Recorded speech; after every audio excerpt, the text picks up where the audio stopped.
Hey guys, so this is Peter. I'm currently in Berchtesgaden, Bavaria in Germany.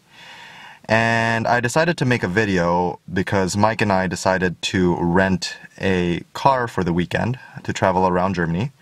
And this is the first French car that I had ever driven and the first European car that I had ever rented. And so this is a 2014 Renault Captur, which is a super mini which is sold only in Europe. And the version that we have is the 1.2 liter gasoline version, which produces, I believe, 116 horsepower at 4,900 RPM and 140 foot-pounds of torque at 2,000 RPM.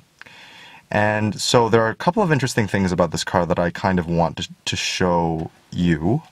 And the first starts with the key. So the key looks like this, which is a bit odd considering that it basically looks like a hotel key. It's a smart key, so this thing does come with push start, which is over there. But it's just quite odd because I'm generally not used to key fobs being this in this form factor, if you will. And so there were a couple of other interesting things about this car, again being a French car and being quite different from the cars sold in North America. And the other one that I wanted to show you was the cruise control stick. Or not the cruise control stick, rather, but the media control. So typically in most North American cars, you'd have the controls over here and over here. This is not the case with this particular car.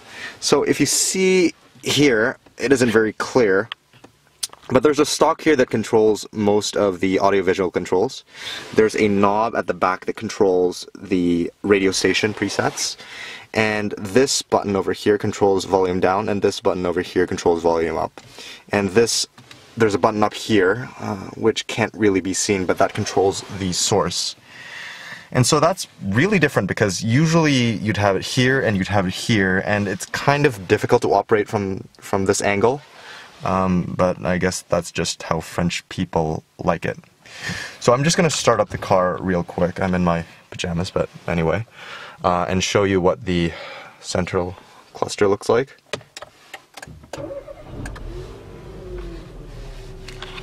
And so you can see that there's the tachometer on the left. There you have your fuel gauge to the right, and you have a digital readout in the center.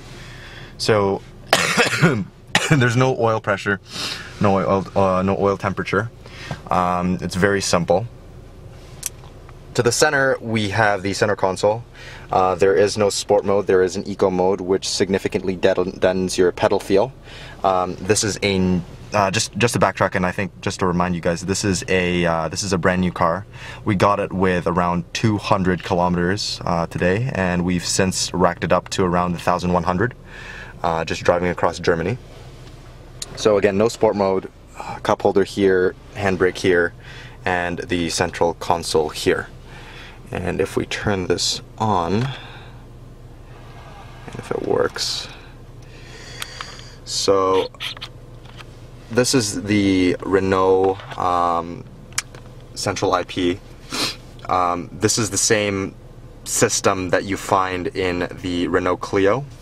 So navigation is powered by TomTom. Multimedia, you have AM and FM. They don't do satellite radio here.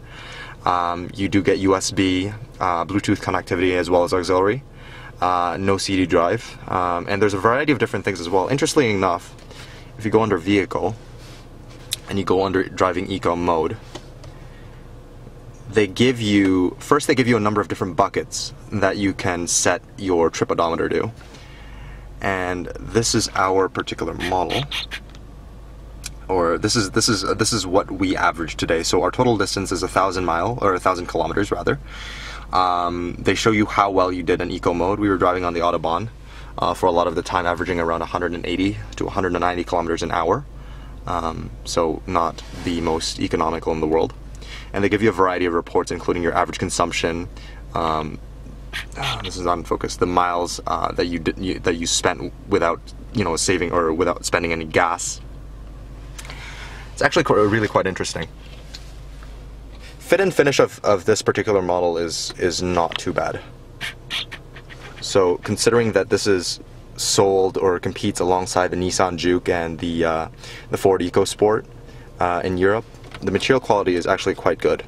Switchgear quality is much better than at least the Fiat 500L that I had the chance to test over the course of the summer.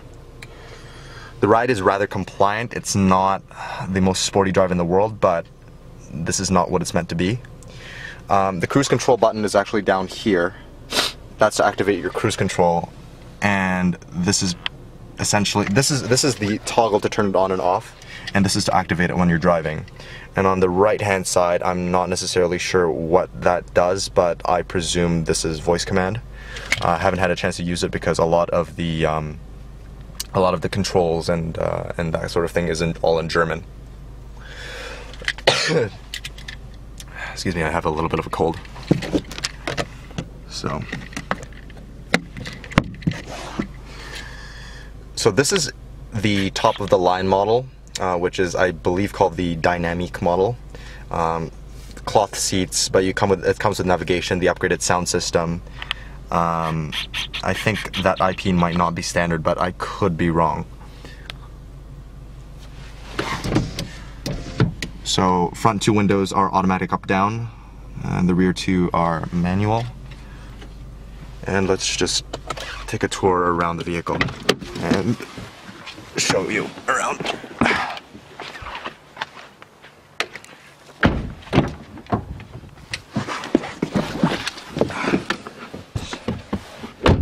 So I'm in the, as you can see, I'm in the rear compartment. Not sure if you can see, but it's actually quite tight. Headroom is not too bad, but legroom can be a bit of an issue in my driving position. I'm approximately 6'1", and I can't really fit my knees back here. My knees are hitting the back of the seat back. So, being a European vehicle, I don't think they stress cup holders much. There's two in the front. There's no center console here in the back. The seats do split 60-40. But yeah, there's no center console and there's nowhere to put your drinks back here.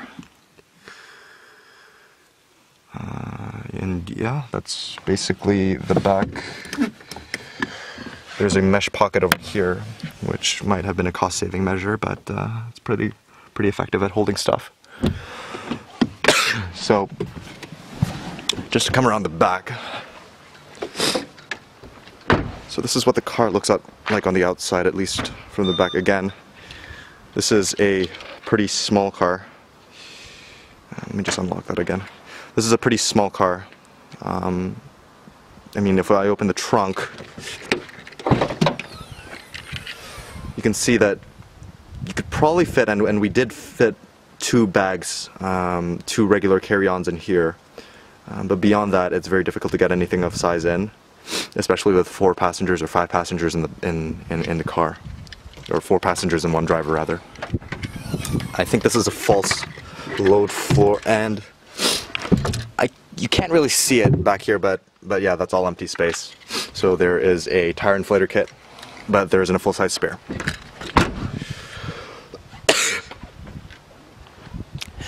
Also, keyless entry on the side. This is rubber. It's a bit cheap, but it's not terrible considering this is supposed to be an affordable vehicle. Okay. So right now I am in the passenger side, front passenger side. Again, decent amount of legroom, particularly considering this is the front passenger. Interestingly enough, the glove box is more like a drawer as opposed to a flip down, which is something that, again, I wasn't necessarily used to, but found quite interesting and very, very French. Other interesting things about this car. Oh, yes. So this is again the smart key that comes with the car. That's you obviously use to start your car. But there's a place for it over here in the center console, when you just plug that in, and voila. It's very nice. And this is your standard 120 power jack. This is the USB, the SD card, so the TomTom navigation system is powered by SD. So you need that in for anything to work. You have a central locking button over here, which is again a very European thing, something that we found in the 500L and BMWs and a number of other European vehicles. But it seems to be a very Euro-centric feature. And yeah, so I guess the last thing to take a look at is the front of the car. Overall, by the way, the NVH of this car is actually quite excellent considering how much it's sold for. This is the hotel that we're at. So let me just open the... This is the front of the car. Okay.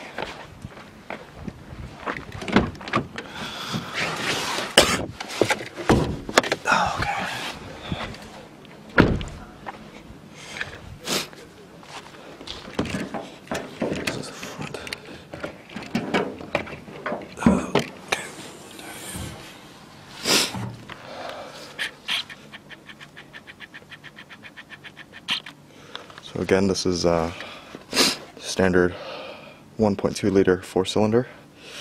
That's your washer fluid over there. I think transmission fluid is over there. Your dipstick is over here. Battery, quite easy access. And then afterwards, your intake manifold is over here. And the intercooler is hidden somewhere under this plastic piece. But this is on a hill, so it's a little bit difficult to show, but generally it's quite a good looking car. Your 0 to 60 time is around 11 seconds, 10 seconds, and we topped out at around 193 kilometers an hour on the Autobahn. So overall, not a bad car, considering we paid something like 90 pounds for 2 days, or 45 pounds